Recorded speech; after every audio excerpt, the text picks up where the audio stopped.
السلام علیکم ورحمۃ اللہ۔ دیکھیے، معراج صاحب جو آپ نے ذکر کیا نا اپنے سردار اشرف کے حوالے سے کہ انہوں نے ایک بڑی رقم کا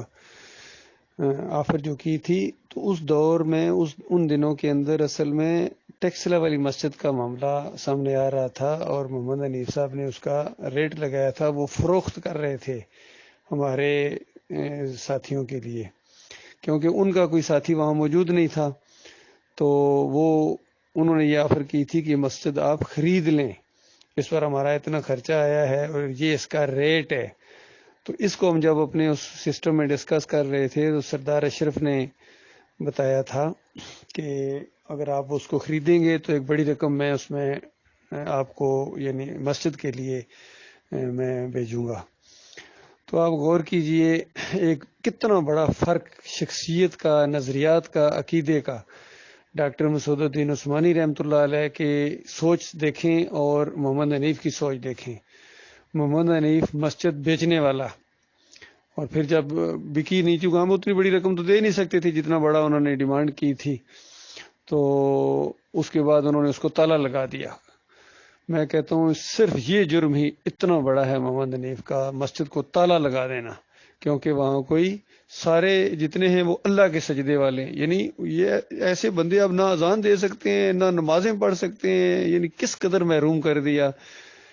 اس کو ہوش نہیں ہے کہ یہ جو بے جان چیزیں ہوتی ہیں نا، یہ بھی اللہ کی تسبیح بیان کرتی ہیں اور یہ بھی ان چیزوں کو محسوس کرتی ہیں، لیکن ہم نہیں سمجھ سکتے ہیں، اس سسٹم کو ہم سمجھ ہی نہیں سکتے ہیں۔ نبی علیہ السلام کے دور کا ایک واقعہ ہے، جس طرح ایک لکڑی کا ایک وہ جو تنا تھا، اس کے ساتھ ٹیک لگا کے نبی علیہ السلام خطبہ دیا کرتے تھے، یعنی اللہ کی تعریفیں کیا کرتے تھے۔ تو اس کے بعد میں نبی علیہ السلام نے ایک ممبر بنوایا، تو جس دن ممبر پر کھڑے ہو کے نبی علیہ السلام نے خطبہ دیا نا، تو وہ جو درخت کا تنا تھا، کھجور کا ایک درخت کا تنا، وہ اس طرح رونا شروع ہو گیا جس طرح بچے روتے ہیں کہ اب میرے سے ہٹ کے آپ ادھر چلے گئے۔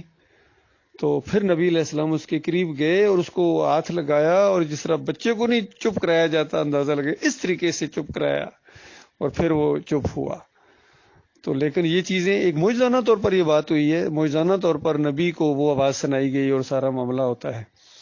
تو باقی پوری کائنات اللہ کی تسبیح بیان کرتی ہے، ہم اس کی تسبیح کو نہیں سمجھ سکتے ہیں، قرآن میں اس کا ذکر ہے۔ تو اسی طریقے سے وہ دیواریں، وہ اندر جو ماحول ہے، اینٹیں، مسجد، یہ سب خوش ہوتے ہیں، اور کل قیامت کے دن گواہی دیتے ہیں کہ یہاں مومن سجدے کرتا رہا ہے، یہاں مومن اللہ اکبر کرتا رہا ہے، یہاں بیٹھ کے اللہ کا ذکر کرتا رہا ہے، سبحان اللہ کہتا رہا ہے، الحمدللہ کہتا رہا ہے، اللہ اکبر کہتا رہا ہے۔ یہ زمین کل قیامت کے دن گواہی دے گی۔ تو آپ غور کیجئے، جب محمد حنیف نے اس کو تالا لگایا ہوگا تو وہ جو در و دیوار تھے، وہ جو ماحول تھا، وہ کس قدر کوستا ہوگا اس محمد حنیف کو۔ اللہ کی مساجد سے روکنے والوں کی لسٹ میں یہ شامل ہو گیا۔ اب دوسری طرف ڈاکٹر مسعود الدین عثمانی رحمۃ اللہ علیہ کا ذہن آپ دیکھیے کہ ناظم آباد والی جو مسجد ہے، کراچی میں جو ناظم آباد والی مسجد ہے، وہاں کافی عرصے تک ڈاکٹر صاحب دعوت دیتے رہے، آگے پیچھے دعوت اللہ کرتے رہے، مسجد میں درس ہوتا تھا، تو بہت کم قریبی لوگ وہاں آتے تھے، یعنی آئے ہیں۔ بلکہ شروع میں جب کچھ تھوڑے بہت آئے بھی، تو اس کے بعد ڈاکٹر صاحب کی جب دعوت اور کھل کے جب سامنے آئی تو کچھ لوگ کم ہو گئے۔ تو کچھ لوگوں نے مشورہ بھی دیا ڈاکٹر صاحب کو کہ ڈاکٹر صاحب ذرا ہاتھ تھوڑا ہلکا رکھیں،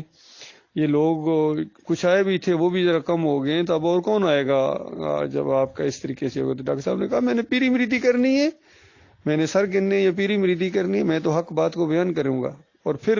چونکہ قریبی لوگ اس علاقے کے لوگ نہیں آ رہے تھے، بہت ہی کم تھے، ایک دو جس طرح کہتے ہیں شروع میں، یعنی تو ڈاکٹر صاحب نے کہا کہ اگر اسلام میں مسجد بیچنا جائز ہوتا تو میں اس مسجد کو بیچ دیتا۔ تو اس میں دیکھیے، یعنی یہ ایک ماحول بھی ہے، اور اس میں دینی مسئلہ بھی بیان کر دیا، کہ مسجد نہیں بیچی جا سکتی ہے، کسی صورت میں مسجد نہیں بیچی جا سکتی ہے۔ جو پلاٹ آپ مسجد کے لیے ایک دفعہ وقف کر دیں، مسجد بنا دیں، اس کو نہیں بیچی جا سکتی ہے۔ تو ڈاکٹر صاحب کا یہ ذہن ہے، اور محمد حنیف نے مسجد کی بولی لگائی، ریٹ لگایا، اور صرف یہ نہیں، اس کے علاوہ بھی دو تین جگہ یہ معاملہ پیش آیا۔ لوگ جانتے ہیں باولپور میں انہوں نے ایک مسجد بیچی تھی، اور ادھر KPK میں بھی ایک جگہ انہوں نے مسجد کو تالا لگایا تھا، تو اندازہ لگائیے یہ چیز ان کے حصے میں آئی ہے۔ اللہ تعالیٰ ان کے شر سے اپنی پناہ میں رکھے۔